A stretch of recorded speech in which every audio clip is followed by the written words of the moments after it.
si tes plus grands échecs étaient en réalité les points de départ de tes plus grandes victoires? Frères et sœurs, dans le livre de Josué, au chapitre 8, le peuple d'Israël vient de vivre une humiliation publique, une défaite face à Haï, une petite cité qu'il pensait pouvoir vaincre facilement. Mais Dieu, dans sa grâce infinie, transforme cette vallée de trouble en une porte d'espoir. Le texte nous dit « Ne crains point et ne t'effraie point. Prends avec toi tout le peuple de guerre. Lève-toi, monte contre Haï. » Dieu ne rejette pas Israël pour sa faute passée. Au contraire, il leur donne une nouvelle mission, un nouveau départ. Israël avait échoué, non pas parce que Dieu les avait abandonnés, mais parce qu'ils avaient oublié de le consulter. Ils s'étaient appuyés sur leur propre force. Et toi aussi, parfois, tu échoues parce que tu t'es appuyé sur ton intelligence, sur tes calculs, en oubliant de remettre tes plans entre ses mains. Mais la bonne nouvelle, c'est que Dieu ne t'abandonne pas dans ta vallée d'Achor, cette vallée du trouble. Comme le prophète Osée nous le rappelle, là je lui donnerai ses vignes et la vallée d'Achor comme une porte d'espérance.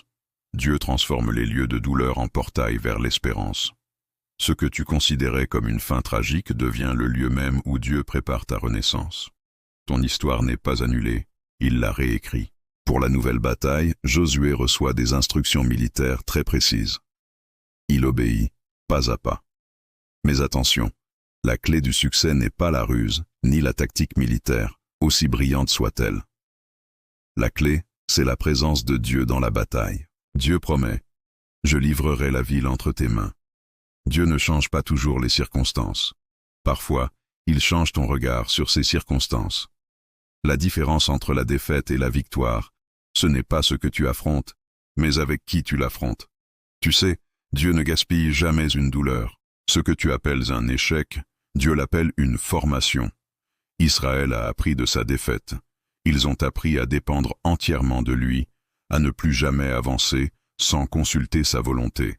Dans nos vies, chaque échec est une salle de classe spirituelle où Dieu nous enseigne l'humilité, la persévérance et une foi plus profonde.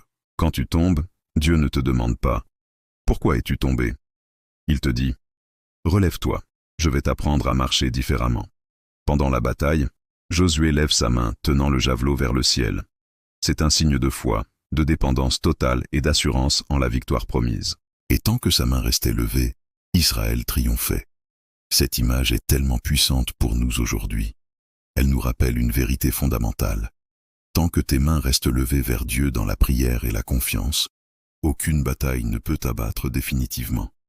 Même quand tu te sens faible, épuisé, garde les bras levés. Ta victoire commence là, dans cette posture de dépendance à Dieu.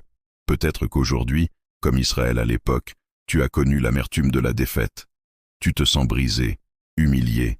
Mais écoute bien ceci, la grâce de Dieu est infiniment plus grande que ton échec. Il n'y a pas de tombe assez profonde pour ensevelir les promesses que Dieu a pour ta vie. Ce matin, il te dit personnellement, « Relève-toi, ne crains point, car je suis avec toi. » Ta vallée de trouble devient ta porte d'espérance. Ton échec devient ton témoignage.